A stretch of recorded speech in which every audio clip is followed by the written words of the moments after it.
So, welcome everybody. It's a very interesting time to be back in Burlington giving a talk.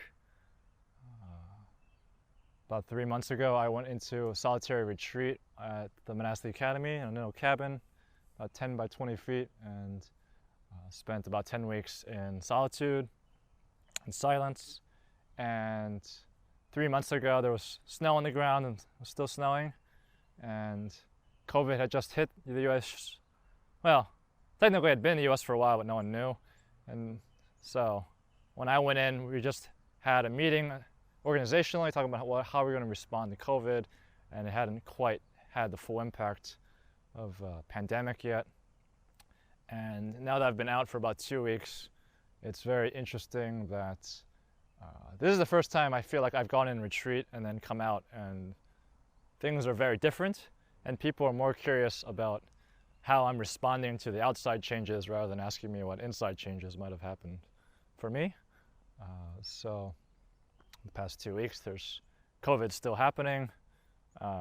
We have no idea what's going to happen with it. There's a lot of protests and riots about the injustice that occurred. And it's a really weird time. It's a very weird time to be in. And so I'm still sort of getting my bearings about what's happened and what to do, and I've been very busy running the organization and trying to stay sane and slowly watching the creeping delusions of the world enter my consciousness and try to stay, and having to kick them out every day and try to stay clear and present. It's a challenge. And so one of the greatest ways to deal with this is, of course, being in community with people that are caring and wise and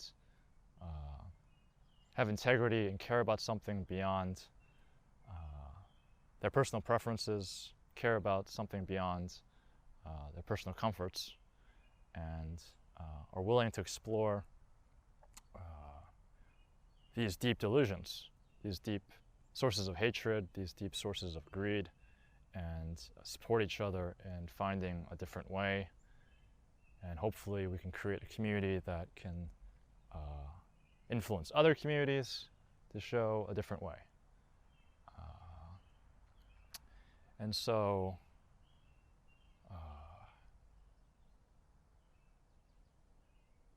it's I would say of the utmost importance these days that we practice something like mindfulness maybe more than ever, because the way that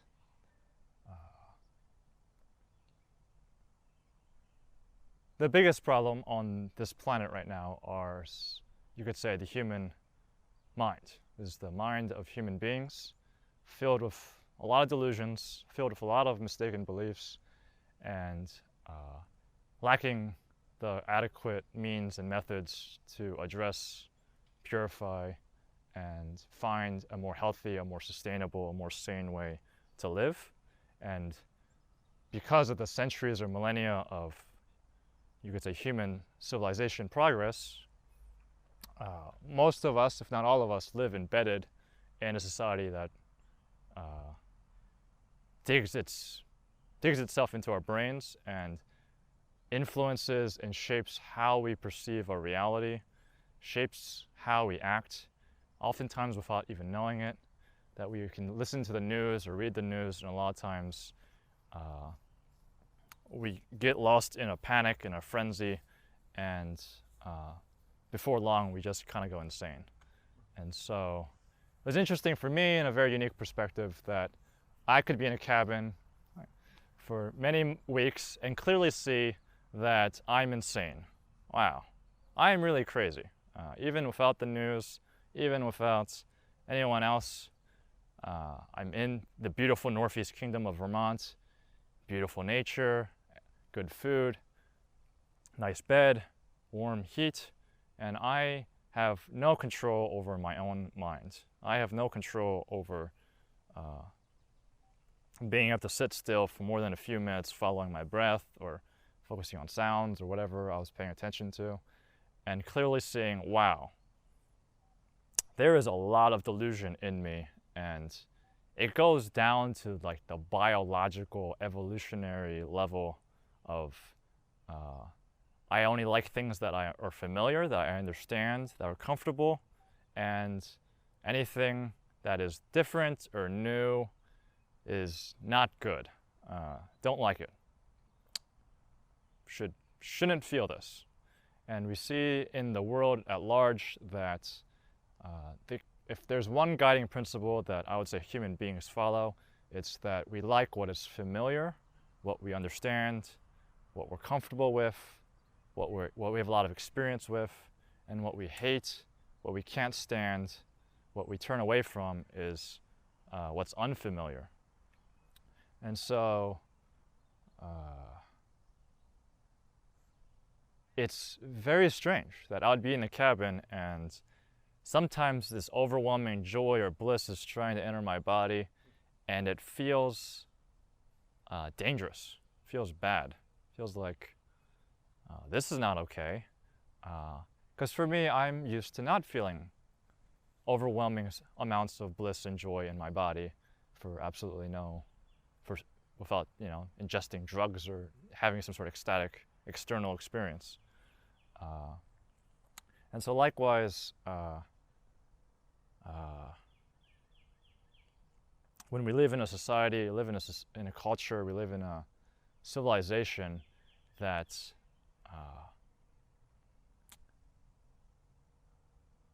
wants to disempower us, wants us to feel bad, wants us to follow the prescribed agendas, a practice like mindfulness is turning away, turning against the stream of regaining our sovereignty, regaining our autonomy, regaining our ability to focus our own attention on what we deem to be important. Not letting other people, not letting any system, not letting any person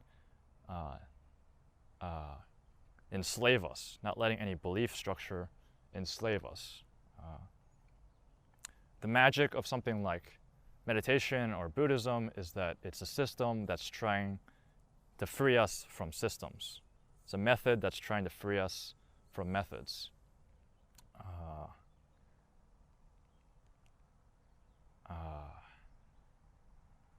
One of the deep questions I held in the retreat was, what am I still attached to? I've been living in this pseudo monastery for 5 years. I've done thousands upon thousands of hours of meditation.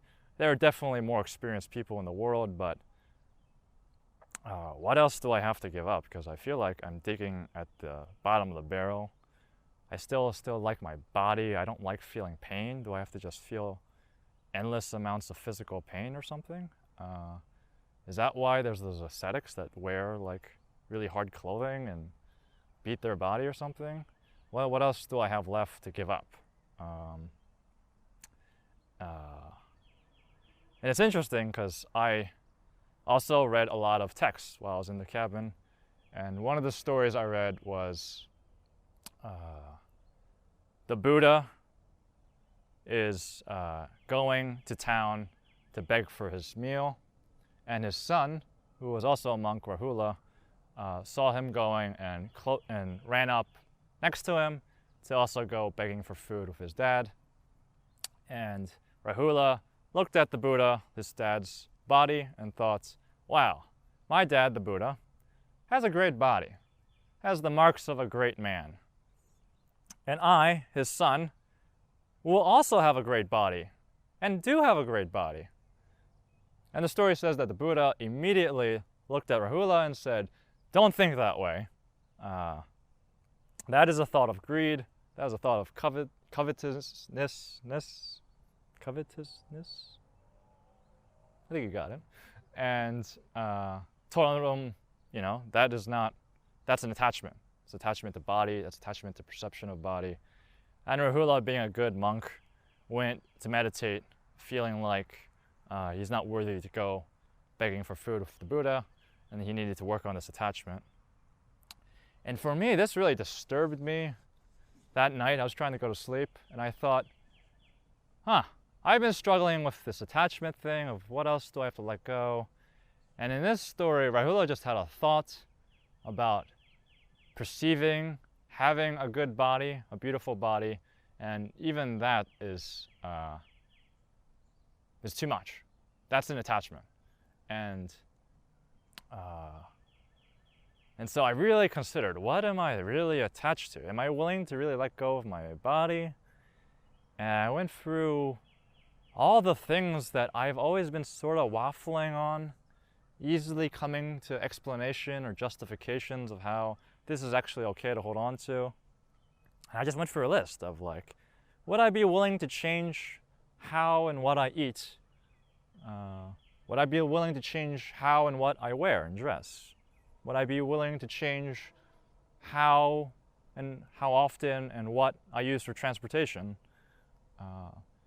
Would I really be willing to change how I live if it was best for the world, best for others to do these things? And not from a place of like self-sacrifice. Every time I give a talk, it's like about virtue or goodness or character. It always gets twisted through this lens of our like Puritan, Christian, American morality, complex dementia or something. I don't know what to call it, but this thing of if you tell me what to do, then you're trying to take my freedom, and the greatest good thing is to have free choice or something, to follow what I want. What I want is what's right. And therefore, but because we hold that view, we have the opposite view that I'm a bad person and I want too many things, so I should shame myself. And if I was a good person, then I would do things that were painful or something. And so I'm not saying that. I know that emotional asceticism very well, and it's not helpful. It doesn't work. It's not good. It might have a developmental good stage maybe for some people at a certain time, but it's not what I'm advocating. I don't think it's healthy or good for adults to be carrying that around. But it's more the sense of relinquishing, giving up, letting go, because it's the right thing, it's the important thing, and that doing the right, most important thing is actually a source of happiness. And I think for most of us, we equate doing the right thing, the important thing, as a source of pain, as a source of suffering, as something we have to bear, or we hope that someone else deals with, like the government or some other person does. But actually, it feels great to have the confidence and like self-assurance of, I've lived today doing what I believe to the best of my ability was the right, most important thing. But because most of us are so deluded and have so many influences coming from the outside, where we don't even know what the right thing is or what the important thing is, and usually it means fighting against someone else or some other group of people, it seems so confusing. And so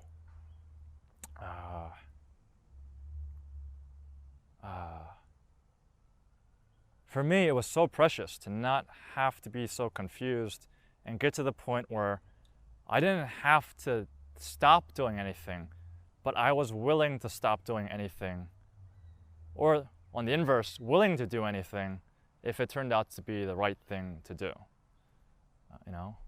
Doesn't mean that I have to stop dancing or enjoying music or talking to people or anything like that, but I would be willing to do that if it turns out that was the right thing to do in that time. And so that level of relinquishment, of letting go internally, means that no one can control us, that no system can make us into their slave. No system, no organization, no party, no group has control, has anywhere to grab us. Because in order for some external force or internal force to take control of us, we have to care about something more than what's good. We have to care about something more than what's right. We have to care about something more than what's most important. And so, for a lot of us, what we care about is, and for a lot of us, this is not a conscious choice, this is just a biological imperative. We care about survival. We care about those closest to us. We care about comfort and pleasure and feeling okay. And it doesn't have to be something that we feel ashamed about. It's just, we're also animals. We're also mammals that are wired in certain ways. But the great magic of spirituality, of all the spiritual traditions, is that we can be also more than that. That we are angels, and we're also defecating animals. These both are true. There's an angel side to us that can care about things beyond our own survival, care about more than just our own ethnic group or our own close family and friends, where human beings are as far as I know, the only species that have the potential to care for all species, to care about the whole planet. And in that way, human beings have the power to create the most destruction and have the power to create the most good for everyone. But as long as we're attached, as long as we're holding on to certain things as the most essential, then it's just a matter of some political figure or some party or some group knowing that about us.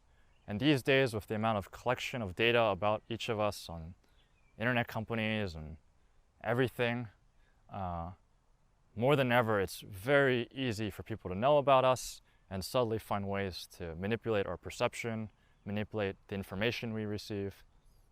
And more than ever, companies, governments, individuals are trying to win control over our minds, win control over our attention. And so in this time, being able to regain sovereignty of our attention, of our minds, is more important than ever. And also because the circumstances of where we are today in 2020 is really dire. We've been going in this direction for a long time, and so although we have great power and technology and material wealth, we can see that it's been coming at a cost. We've been externalizing that cost onto other species, onto the natural world, onto other indigenous groups, and even in America, onto the other classes of people that don't have the power to fight. And so we can use this path, we can use this practice to first how to purify the mind within so that we don't end up creating even larger problems when we fight the injustices of the world, that we can come from a place of compassion, come from a place of equanimity, impartiality, where we are friends with all living beings, not preferring our group, our people, or myself over others. And we do that joyfully, blissfully, with peace, understanding, and wisdom, rather than having to force it upon us from a place of shame or guilt or burden. It's joyous. It's natural. It's automatic. It's not something we have to force if we've truly let go of holding on to what I need, what needs to happen for me.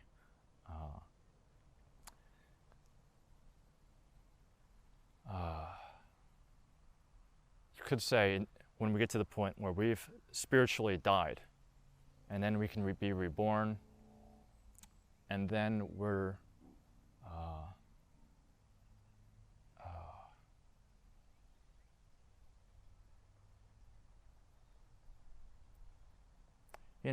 at the monastery and on Sunday sits at the end of the night, we chant this Om Mani Padme Hum chant. And we often say one translation is that there's wisdom and compassion. You can also say there's compassion and wisdom. It's sort of like, thank goodness that it is the case, it is true that wisdom and compassion go together.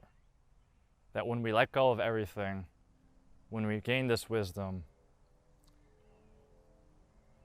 mysteriously, there is a connection, there is a compassion that's just there, that's helplessly connected, helplessly compassionate with everyone and everything. And this source of connection in modern times with the advances of technology, this sense of connection has been under attack for a long time. And so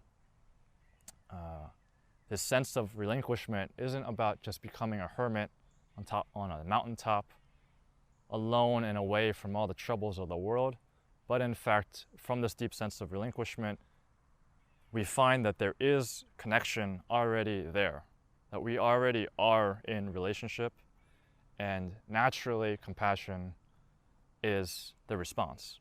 That all that has to happen once we let go of ourselves is we respond with compassion in each moment with everyone and everything. Because what is left to do at that point?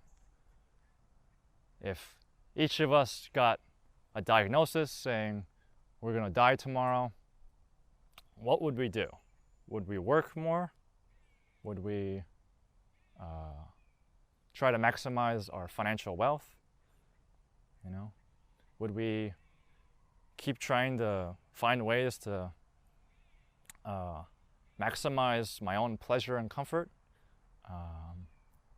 Some people might do these things, but I would say for those of us that are more mature, that have more experience, what most of us would do would be want to bury, heal any disconnection, any broken relationships, would want to connect with those we love the most, would want to do any good that we could possibly do before we pass.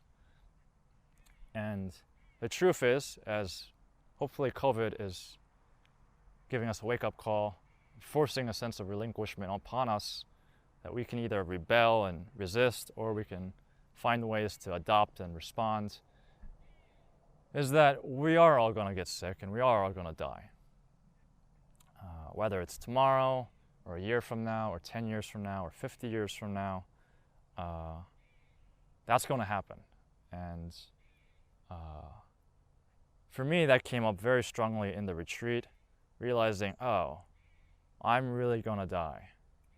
Of course, I've always known that, but actually to feel it and be scared and feel sad and feel small and go, wow, I'm really going to die one day. And then to think about my parents and realize, oh, statistically, most likely, my dad's going to die first, and then my mother's going to be alone and she'll probably develop dementia because she doesn't have any friends.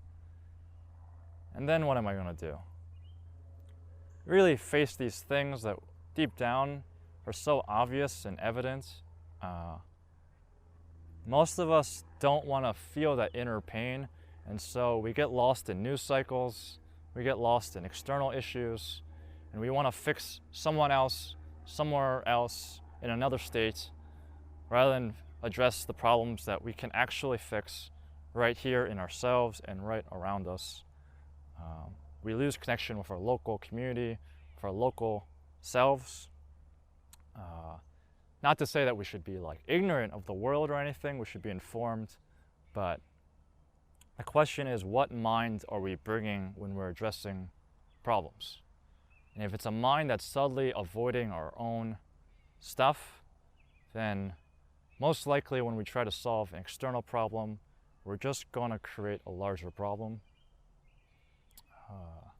This happens all the time at the monastery, where certain people will get agitated about something and end up creating larger problems trying to fix a small problem.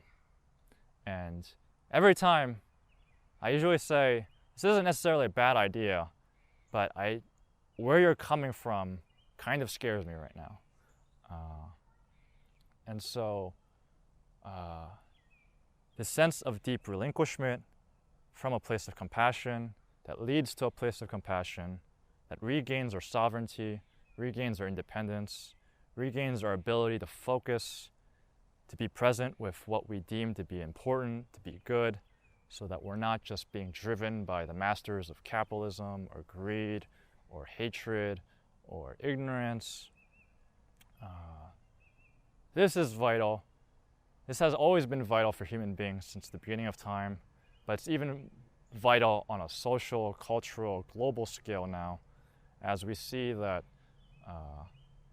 the impact that we as a species can do is frightening, that the godlike powers we've gained require and ask us to gain godlike wisdom and godlike compassion, to gain the humility that we've gained great power.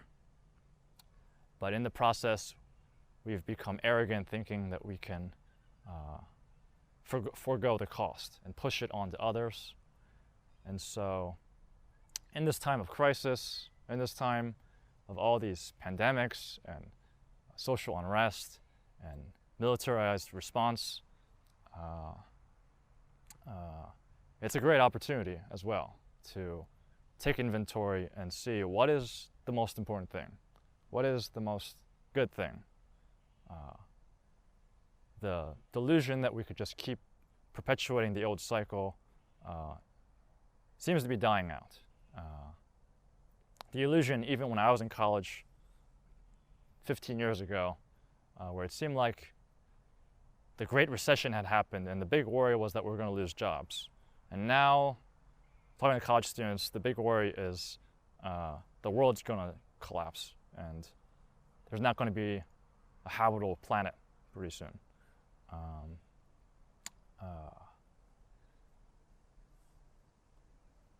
And so, I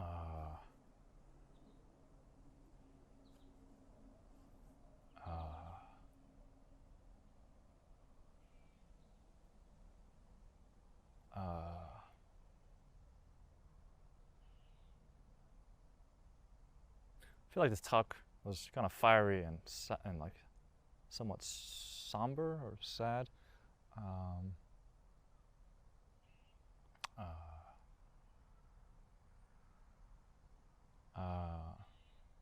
It's interesting because I think 3 months ago I wouldn't give this kind of talk because I didn't have enough joy and relinquishment and confidence that I do now, having gone through that cabin experience. And so